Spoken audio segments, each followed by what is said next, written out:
Hey, everybody, welcome back to Podcast Anonymous. My name is Anthony O, and I am here with John In from Idaho.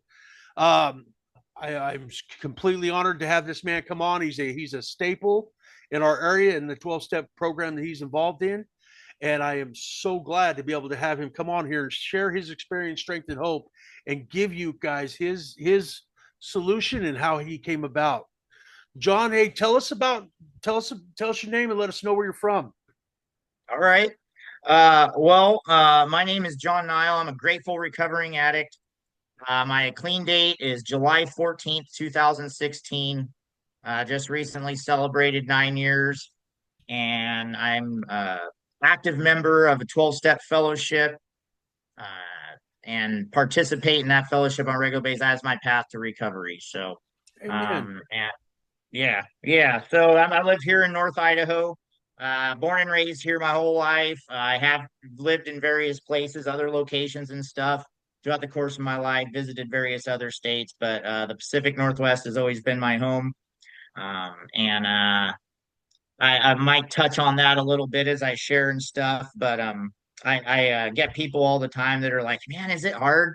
Being in recovery where you used to use and stuff like that. And I mean, I call it home field advantage because I never knew these things were Right. even available when I was running around here, right? I didn't know nothing. I mean, I got exposed, and I'll tell my story here in a bit about how I first got exposed to recovery and whatnot. But I was pretty much living in a bubble while I was using, right? I Right. had no idea whatsoever that there was this whole community out there. And even if I did come across anybody that I knew existed, and I avoided them like the plague.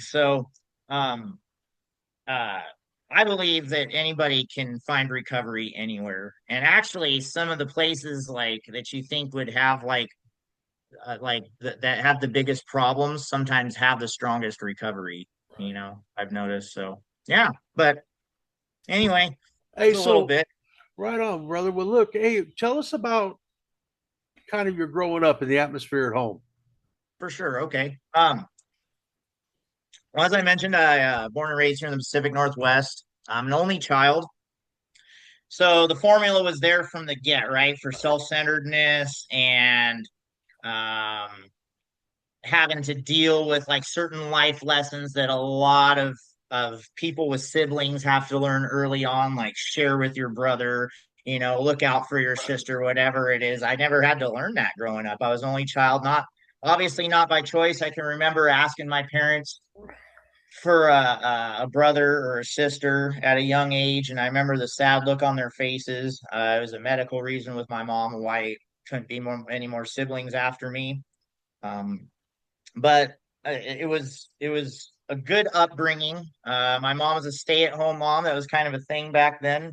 Last generation of like the homemaker moms, and my dad was a forester for a local business, and he actually worked for the Forest Service and a local corporation that was it was pretty popular here back in the 70s, 80s, and 90s.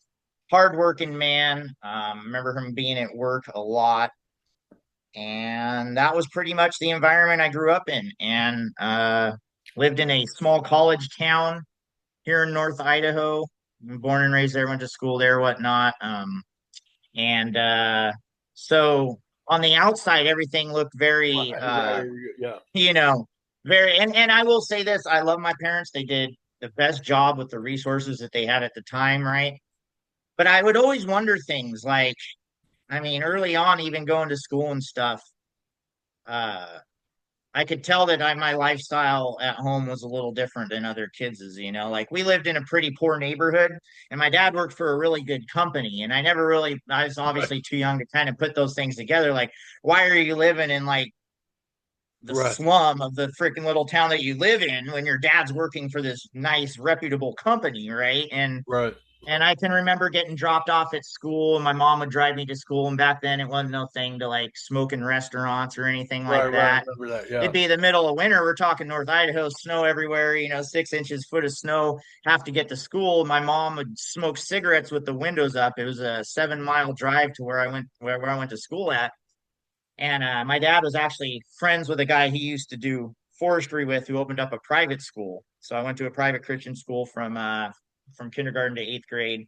And so she'd drive me to that school every morning and with the windows up, smoking cigarettes, right? And I would show up at this school just reeking like cigarettes, like every even if it wasn't winter. Right. Uh, like just my parents like smoked indoors, drank indoors, and so I would show up and I'd get made fun of because I would smell, Right. smell bad, and John needs to wash his butt, and da da da da Right. da, Right. and Right. Right. you, and da da da. So I think there was a large degree of realizing, whoa, hey man, something's like way different here than how everybody else is growing up. And so yeah, my parents had an alcohol problem. And that was the atmosphere I grew up in. It wasn't unheard of to come home and find my mom passed out in the middle of the floor you know, Right. with broken pots and planters Right. around, or who knows, any given situation. I don't want to get too much into Right. Right. graphic Right. Yeah. Yeah. details and Yeah. Yeah. stuff, but stuff that as kids we just kind of we're not really supposed to see, and even if we do, if it's like I, trauma is kind of the word that comes to mind, Right. right? And I I made it a point from early on that I didn't want to be like my parents, and yet the ironic thing about it is that in trying to avoid that course, Right. I ended up finding a different course that brought me all the way. They say all roads go to Rome or whatever. Right. Yeah, brought me right back full circle. And to this day, it never ceases to amaze me that in my efforts to run away from that so much, I actually ended up running closer to being what I didn't want to be. So, So, but it's yeah, crazy. It brings to mind, right? So I grew up in a ghetto in Southern California, right? right. All white ghetto. Worst the word, Okay. right? Yeah. And same thing. My dad worked for a huge oil company, but he didn't want to live too far away from work, right? So we were like a Hmm. mile from the oil field, but it was definitely, it wasn't the favorable neighborhood to grow up in where I'm from. And I used to sit in my front yard and I would watch these guys ride by on their bicycles with tattoos all over their face. And I would Mm-hmm. think, why the fuck would you do that to yourself, right? And I thought, and I remember thinking this, right? As I'm going through my steps in my process, I remember that. Now I look in the mirror and I'm like, are you serious? Right? Like, and like you said, man, we grow up in these environments, right? Yeah. And we meld to what we see, no matter Yeah. what, So let me ask you this, John, about what age do you think you started to venture out into what would later become your addiction? So I can definitely identify age 5. So one of the things back then that my parents used to do and stuff was like give me the last drink out of their Yeah, beers. yeah, yeah. Right. So you can Right, it was, I don't know if it was just like a funny thing to them or whatever, but all I had to do was ask and I could get the last drink of the bottom of the end of my dad's beers. right, And they were drinking, they were plowing through two and a half cases of beer a day, not to mention, if they right, were drinking hard alcohol at the time or whatever. My dad definitely preferred it over my mom, but my mom was kind of more of the beer drink. But mom wouldn't do that for me, but dad would. So I can remember at like age 4 and age 5 finishing these beers with my dad on these drives out to the woods when he would be out after he'd be done with work or whatever. Because I tried to go out, even though he worked in the woods, he spent a lot of time out there not on work, either hunting or right. just doing just anytime he got a chance to spend in the woods, he would. So and I can remember like after him polishing off like 12, 14 beers and stuff, and I don't know how he was still driving, but that's 12 or 14 pretty Right, decent sized sips of the end of a beer for me, right, and I'm right, right, right. feeling it, right? I can remember another incident at about 6 or 7, and my grandma had passed. My mom's mom died at a pretty, I was a young age for her, a young age for my mom, a young age for me. And I can remember being 6 or 7, and my mom was all messed up over it. She found out some stuff about the man that she thought had been her dad her whole life wasn't, and she dealt with it in the only way that she knew Right. how. She was just getting obliterated at the time. And I remember this half bottle of wine on the kitchen table just sitting there, And so I didn't know anything about how to deal with my emotions. I'd met my grandma a few times. I knew I loved her. I knew I loved my mom, and my mom was in pain. And I remember grabbing that bottle, and we had this picnic bench outside right under this maple tree, right next to where my dad would park his truck. And I remember grabbing that bottle and just going out to that picnic bench. And once again, you know, crappy neighborhood, nobody cares, right? Right. But here I am, five, or it's a 6 or 7, finishing off this bottle of wine, and I finished it, right? I can remember finishing this bottle of wine and just sitting there like, this is how the adults deal with their emotions, huh? Right.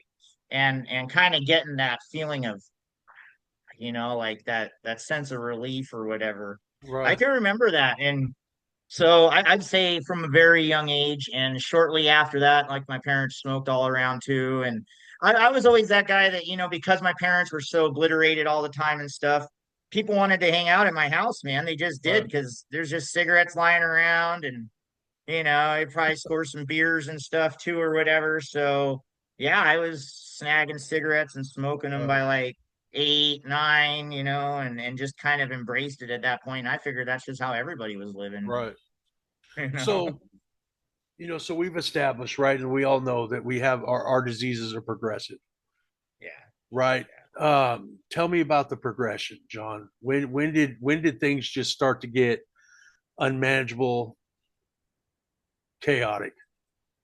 Well, there was this phenomenon that happened back in the late 90s, kind of around here, of children, kids starting to get loaded on drugs at a very early age, Right. right? So I'd say it pretty much coincided with about puberty, right?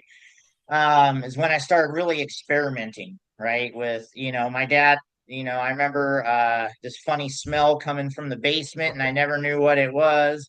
And I had a neighbor friend of mine. He was a pretty tough dude, big cowboy guy, but he also ran the streets and stuff. And I remember him going through my basement, and he found my dad's stash. And I remember going up to his farm and finally figuring out what that smell was that I remember smelling all the Right. time. And that was about age 10. And so my dad was mad about that too. He was heated that we smoked his stash. He was not Right. happy. Um, but it just kept progressing after that. Like I hit puberty, started, was rebelling at school. I was starting to get bad grades. I wanted to go to public school, so I ended up actually getting that. I think part of that was a financial thing too, but and just started experimenting with everything possible. And long story short, I was a full blown meth addict using meth on a started weekly basis at 12, and by 13 and 14 intravenously. Right. And so my friends, I'm one of my good friends growing up. His family was members of a certain outlaw organization. Right. And so the thing back then was, meth labs were a huge thing back then, Right. right? Like 596 meth labs busted in Spokane County in the year 1999. Wow. That's more than one and a half a day. I can remember seeing whole blocks shut down and hazmat being parked right in the middle of the block, and they're busted. They're popping 3 labs at once, right? Right. With command head on the same block with command in the middle. But the thing back then was, well, we can teach these kids how to make the shit, Right. and if the place gets raided, they're going to get charged as minors, right? Because Right. back then it was 25 to life for manufacturing. Right. So, and I don't ever remember big groups of this organization. I just remember isolated individuals here and there, but they taught us all the ropes, man. And Right. so we were full on manufacturing at 15, 14, 15, learned that. And and getting rewarded, because all I really wanted was, if to get high out of the deal, Right. and if I could get some money in my pocket too, which I had, I was all in and stuff. Right. So, and this was happening all over, man. I mean, and I'm grateful looking back on it that the era of and I, that the era of youngsters getting loaded like that isn't quite like it was back then. I Right. mean, I know it's still a problem, right? But there was a lot of us, man, by like Right. 13 or 14, like doing meth on a regular basis back in those days. And with the deadly nature of the disease now, man, it would be a sad, sad deal if that was still the case. And Yeah, I look back on it, man, and I'm like, what were they thinking, dude? Like, I could imagine as an adult now, as a father with kids, like my son just turned 18, right? And even at like 17 and 18, he seems like this innocent, and he's becoming a man. But I'm like, how could I ever get in a state of mind where I would push something like that on somebody at 14? You know what I Right, mean? I mean, maybe they thought I was already a lost cause. I was definitely displaying the behavior at the time. I don't know. But right. And that's anyway, crazy. I mean, and it's showing the difference in the areas, right? So, like where I grew up, there was still, I guess you would say, honor among thieves, right? And at that age, man, if you tried to score, but you'd be in trouble, right? Or whoever pointed you out there to score would have been in trouble, right? right, In a very hellish way. Myself, my same thing, man. I didn't start shooting dope till about 16. And at 16, okay, I still had to have an older buddy of mine go to his aunt and then have his aunt go to get it and bring it back. And then by the time I got it back, there was hardly enough to, but I was young, so it got me loaded. And that's crazy, right? So, and it's crazy the environments, right? Like you're talking about, there was so many drug labs in Spokane Valley at the time, right? And then where I'm from, it was a whole different game because we're so close to Mexico, right? right, I didn't grow up with meth labs. I grew right, up with trunks with 20, 30 pounds of crank back there, yeah, right? right, And and so we didn't really have the meth lab epidemic. I know that like Northern California did too. And then, the farther you get away from Mexico, you got to come up with different ways to get the stuff, you know. right. Uh, but I was only an hour north of LA, and we definitely didn't have a lack of supply. So let's Yeah. fast forward, John. Okay. Let's talk about where you started wanting to get clean. Okay. Well, so long story short, right? I got popped with a lab in 2002. So I was 19 years old at the time, and I was popped, man, right? Got busted, controlled buys on me, the whole nine.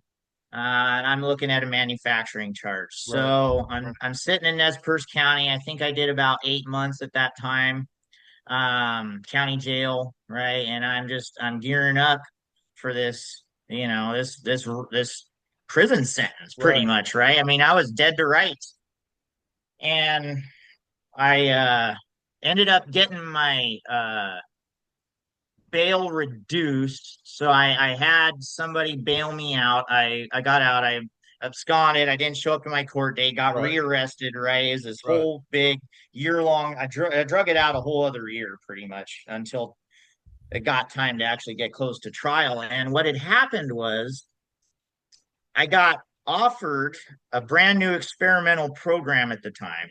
okay. It's called drug court, Oh, here right? we go. And Yeah, it was the first year that this program had existed right, in Nez Perce County. And they said, Mr. Nile, they said, somebody has advocated for you to be in the drug court program based upon your age and your lack of priors. right, And I had been on juvenile probation a handful of times for some right, breaking and enterings and a couple possession of controlled substances and stuff. So I spent most of my juvenile life on juvenile probation, but then when I turned 18, it right, got wiped. But so I did have a prior record, but they said pretty right, much this individual who actually owned one of the local outpatient treatment centers at the time. I had done an assessment with while I was incarcerated, right, and my assessment just flared addict, right? Just right, every right, single right, he said literally every single question that could have been answered right, towards a person with a drug problem was answered in that manner. right, And he said this individual's concerned that if you were to go for prison for that long, that you would become a full right, blown criminal and hardened, and it wouldn't help at all. So, be due to my age and lack of priors, I was considered for this drug court program, and it was just the way that everything lined up. I mean, nowadays, nobody with that serious of charge would no, ever be considered for no, that program, but it was experimental back then. They right, really didn't. I won't say they didn't know what they were doing, but it was just brand new. They're still right, trying to figure out how this thing works, and so I found myself on drug court, and that's actually how I got introduced to recovery. I had to do everything. Drug court looked a little different back then than it does now. Um, but I still had to go to treatment. I still had to Right. go to X amount of meetings a week, and that's how I first got introduced to Right. 12-step fellowships. Was I was what I call a card carrying member, right? Right. And I Right. actually Right. wasn't a member because I'll let you in on a little something something on that. I actually the desire to not use was Right. not there, so I Right. was just visiting.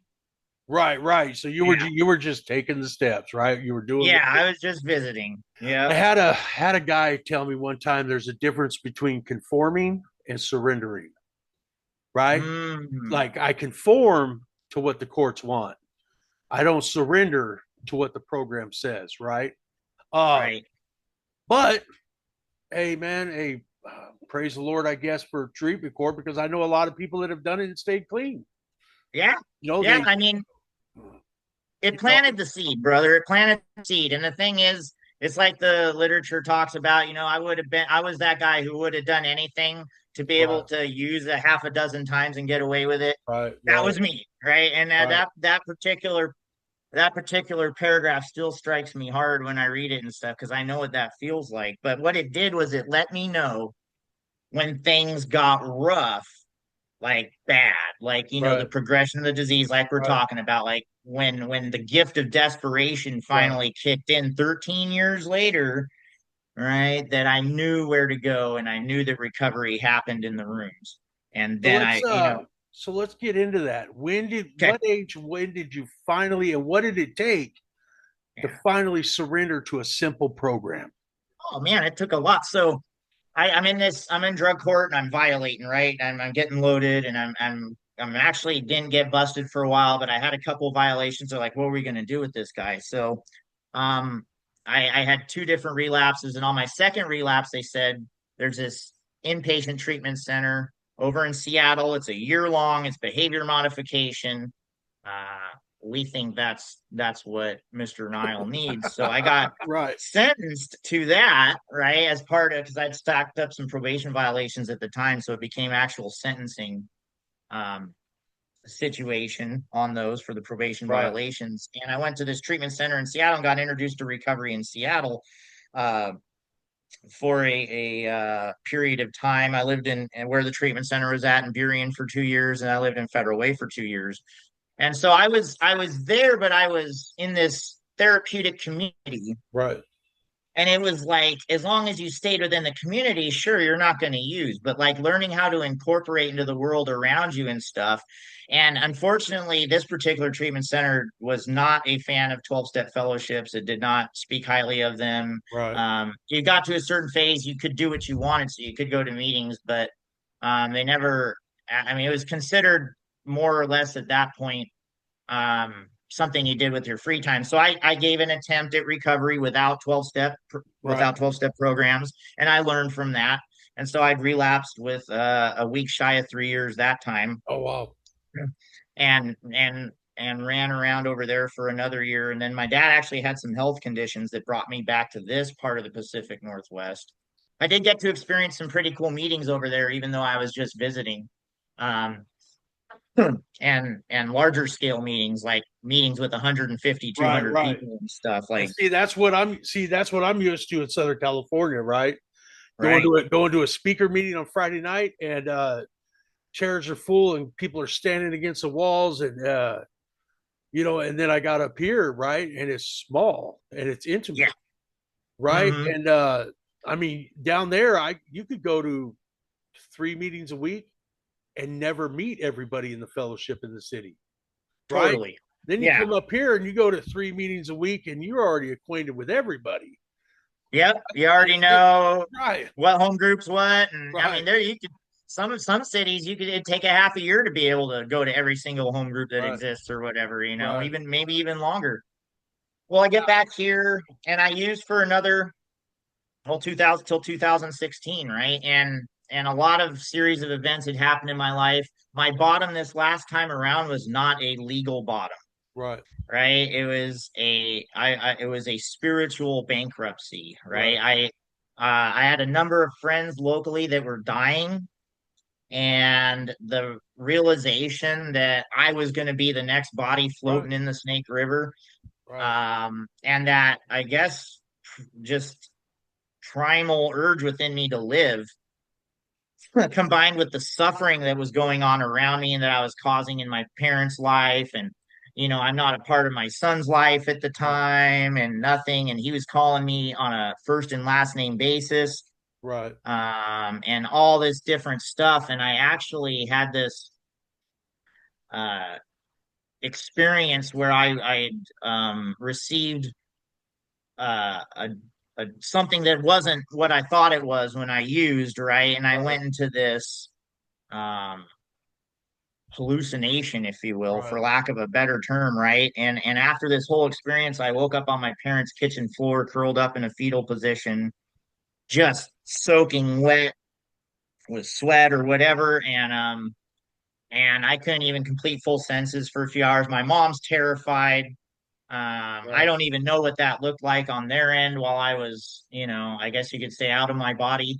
But less than an hour later, I get this knock on the door, and it was my best using friend's girlfriend, right? And what had happened was she'd recently got put on probation and she had to get her card signed in meetings. And my friend was too loaded to take her to a meeting and she needed somebody to go to a meeting with her. So she's knocking on my door and she's like, "Hey, I Right. need you to go to this meeting with me." Then the local Alano Club was just about 3 blocks down the street from my Right. parents' place. And I kid you not, within a matter of hours from that situation, I found myself in a meeting, which was the last place I thought I was going to Right. be that morning when I woke up. Right. And they're talking about, like survivors. I'm paraphrasing here. This isn't a direct quote, but they're talking about uh, how we're like survivors on a lifeboat from a sea Right. of chaos, which was very symbolically significant to the hallucination experience Right. I just went through. And I knew at that moment, I'm like, I'm supposed to be here and I have a decision at this moment. Right. God has opened up this opportunity and I have two paths in front of me Right. and I have to make a decision of what path to go on. And for me, I a lot of people find God through 12-step fellowships. I found 12-step fellowships through God is how I like to say it, meaning I Right. had a Right. relationship with God Right. before I ever got clean. Um, but I wasn't giving them the full access Right. to the power involved. And so the question was presented to me in my mind on this is like, if you really love God like you say you do, are you going to let him actually use you, or are Right. you just going to continue to do what you want to do, right? Right. Because I was convinced God wanted me to be useful and help people. And but when you're loaded, you have no credibility. You can't help anybody. I was still living in my parents' house at 33 years old, for Right. crying out loud. I mean, I couldn't even help myself, let Right. alone help anybody else. So it came to a point where all these things combined together, and I said, you know what, I'm going to give this thing a shot. Right. And I'm going to do it. And one thing that I can always say that's helped me a lot is I've always been kind of an all or nothing person. Right. I heard Charlie Sheen say it on one of his rant interviews that he had going on a while back. He said, "I got two speeds, man, stop and go," right? Right. Right. And that's me all the way. So like it might take me a while to actually set my mind to something, but when I do set my mind to something, I do it Right. wholeheartedly. Right. And so I was like, I'm gonna give this thing a wholehearted shot, right? And the old timers around would constantly tell me, if your life hasn't improved significantly in a year after giving this Right. thing a shot, we'll gladly refund you your misery. And I Right. said, I'm Right. going to give it a year, right? And we'll Right. see where we're at. And that's where it started. And I started coming to meetings on a regular basis. Right. I just started following suggestions. I knew I needed a sponsor for my previous exposure to 12-step fellowships. I Right. started asking men to sponsor me. Like the first five turned me down, right? And it was pretty disappointing and disheartening. I started feeling like, oh, I must be, beyond help, or I must just be sicker than most. But it had nothing to do with me, No. right? I was still that self-centered act, Right. I Right. mean, Right. like walking into the rooms and I'm sure everybody's, checking me Right. out and looking at me. especially the women, right? And it's like, no, they all they seen was somebody coming in brand new that needed help, Right. right? That was it. It wasn't really about me at all. But I finally found a man that agreed to sponsor me, and he took me on, and we went through the steps. And I say it to this day too. I sponsor hopeless cases because I was a hopeless case. Right. So I really like the state of emergency addicts, the ones that come Right. in just, Fucked up. just on Right. fire. Yeah, just their ass is on fire, right? The whole thing, it's falling Right. off, right? Like in trouble, right? Right. And those are I mean, and I don't really pick and choose. God sends me whoever he sends me, but Right. I have hope in my life today. It took from hopeless to hope. Right. And And see, and that's the crazy thing that a lot of people don't understand, that 12-step programs are designed for the last resort, right? Most of us, we've tried doctors, we tried jails, institutions, fucking medication. They tried everything, for me to get me sober. The 12-step fellowship that I belonged to was my last resort, right? I had tried everything under the sun, yep, and that's the thing, man. I can't even I thank God for the 12-step fellowship to save my life every day, yeah, right? same. Now let me ask you this, right? 'Cause, John, I know that you are a powerhouse of service. Explain that to us. What service means to you? For sure. Well, I'll say that every 12-step fellowship, and it doesn't matter which one that I've seen, has a service incorporated into them Right, at some level, and most of them in their actual symbol, right, right? In their right, in their service symbol. So it's predominant throughout. And so if I have, like I'll take a whatever 12-step fellowship, and the symbols break down for a reason, is to represent what a right, full measure recovery looks like, right? So if any one of those sides of that symbol is off balance, my recovery is going to be off right, balance. So the best results is when I get what's called the full meal deal, right, right, right? right, right, And right, I have all sides of the symbol right, firing on equilateral measures. And that service side is huge because these meetings don't share themselves, right? right, Somebody has to make the coffee, somebody has to open up the door, somebody has to right, chair, and somebody has to be the GSR and stay, plugged into the larger picture. And I realized really quick on what's said about we can only keep what we have by giving it away, right, is true. And not that, there is a balance in early recovery too, right? Because we have to take the time to work on ourselves, right, because the tendency could be to hide from working on ourselves behind service either. right, That's that misbalance. Like stop and go doesn't leave much right, room for right, balance. And a lot of this recovery gig is trying to find and strike that balance in our life. But I embrace service from an early point in my recovery. My sponsor made it really clear to me that you need a home group, right, right? And that's your no matter what meeting. right, That's the meeting that feels like home, right? And that's the one that you dedicate your service loyalties to, because service begins at the home group level. right, And so everything I learned in service started at the home group level, and I actually never participated in any other form of service other than home group service for my first right, 2 years. So that was all I knew, and I just took the time to get to right, know that, get to know my fellow home group members.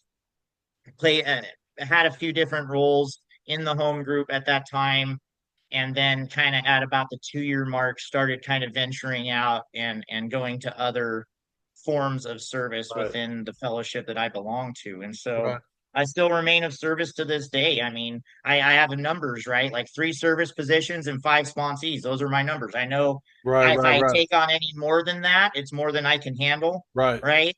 But at the same time, like my recovery fires on all fours best when I have those numbers right where they're right, at.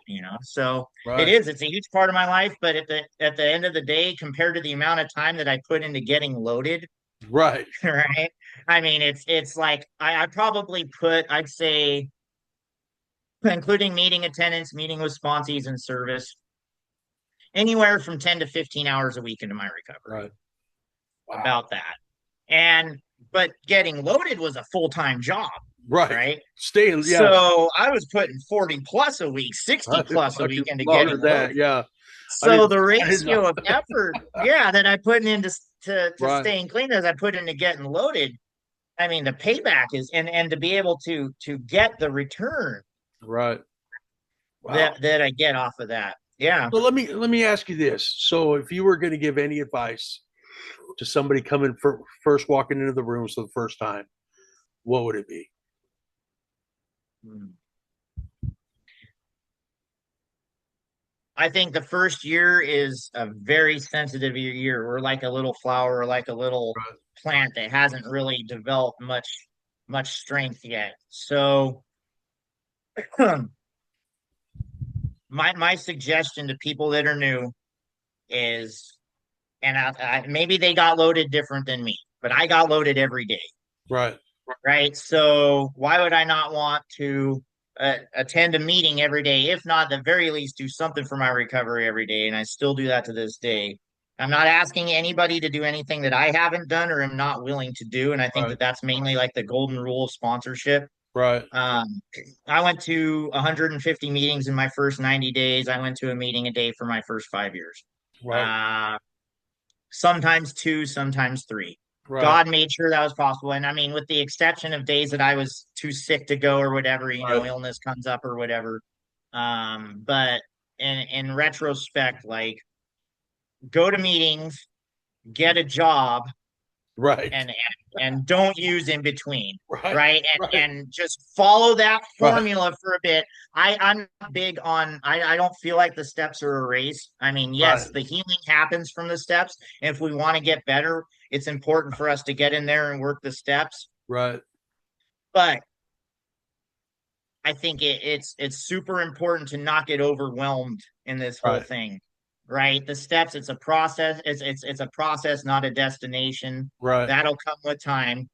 Go to meetings, get a job, and don't use Right. in between. And yeah, Right. So I try so the get a job thing, right? So I yeah, I try to explain to all my guys, right? Once I take them through the 12 steps and then I take them to the traditions, right? And I explain to them yeah, how I've implemented the traditions into my life, right? yeah, And I tell yeah. them, look, man, we're self-supporting through our own contribution, right? Like Hmm.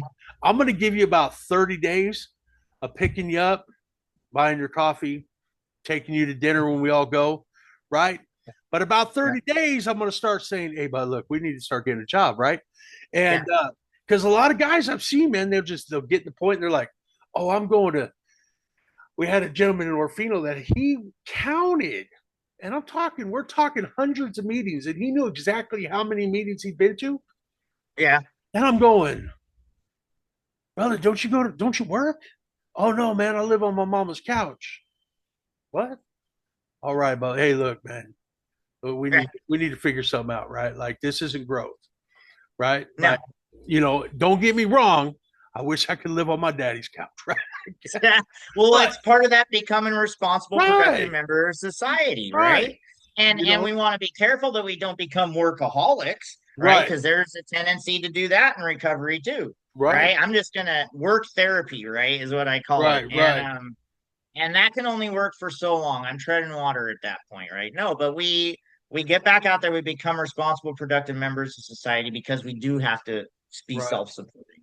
Yeah, that's a big part of it. And then, find get hanging out with people with more time, right? right, Predecessors, and see what they're doing. Get in their back pocket right, and just kind of observe what a week in the life of their recovery looks right, like, and try and emulate that, right. you know?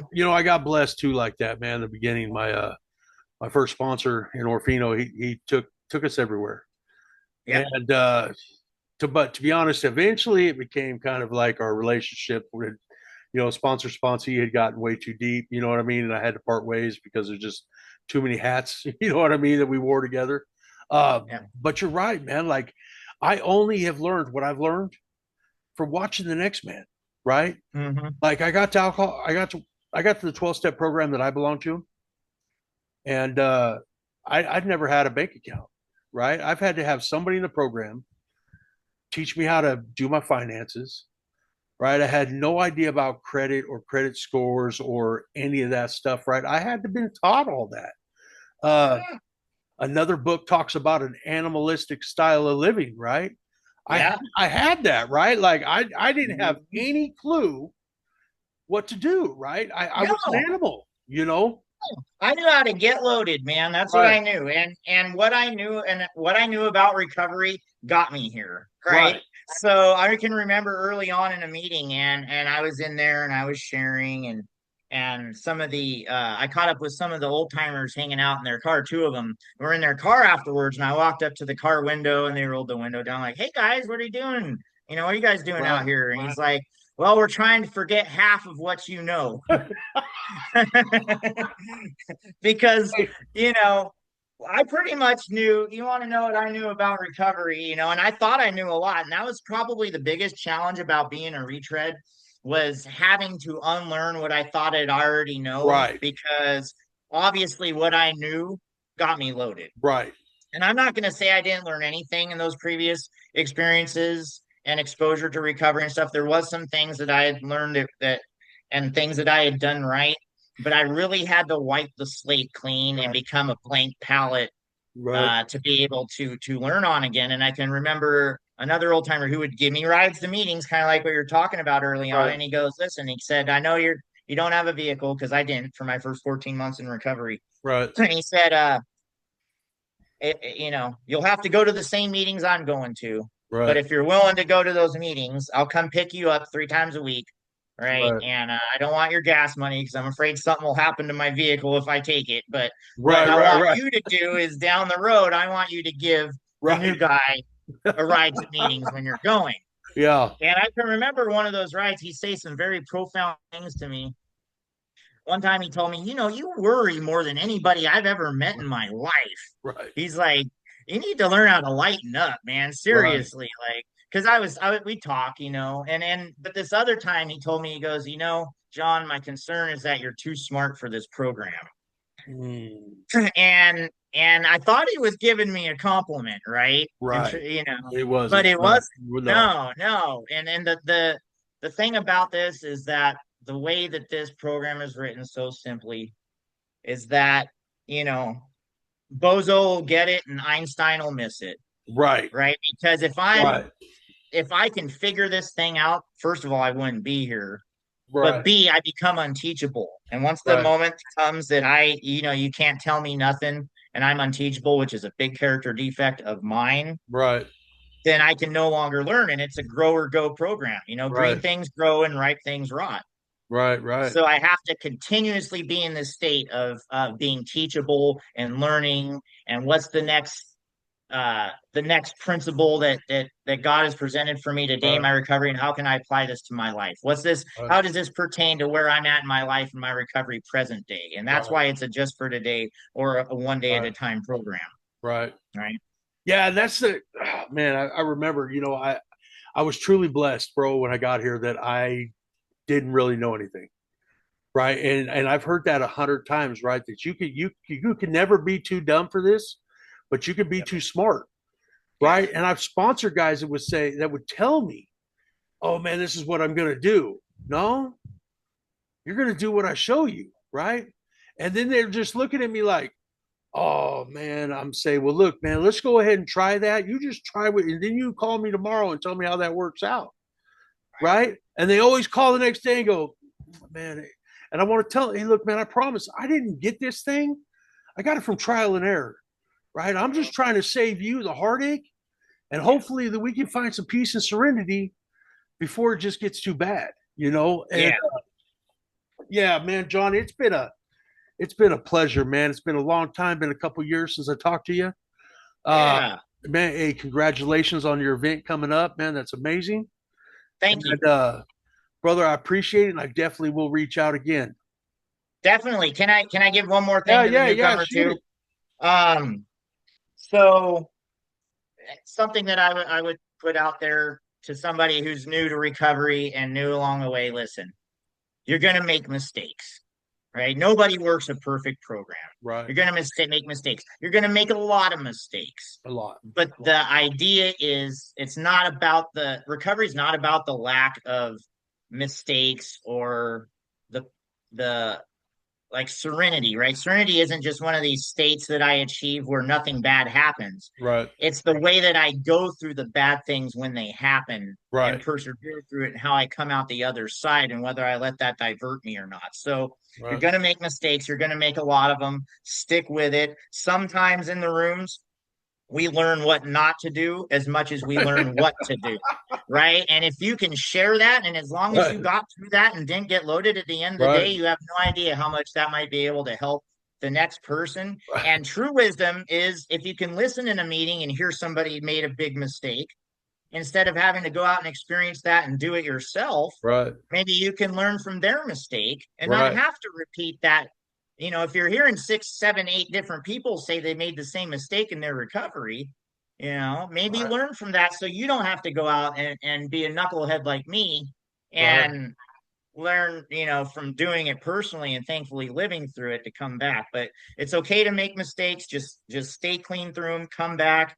And it's also okay to have days where you have no idea what the heck is going on, Right. right? And it's okay to hurt. Yeah. No, that's what I had. It took me probably my first year to be okay.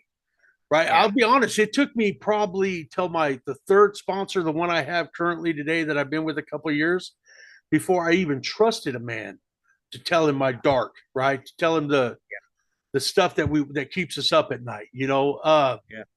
But it's great, the higher power worked out and all that too, right? If we just keep Yeah. doing the next indicated step, God's going to do the rest, right? And that's the thing. It's just hard to get people to understand. Like, don't worry about it. I tell them all the time, hey, just stay clean and see what happens. Yeah. Right? Just Yeah. God loves the addict.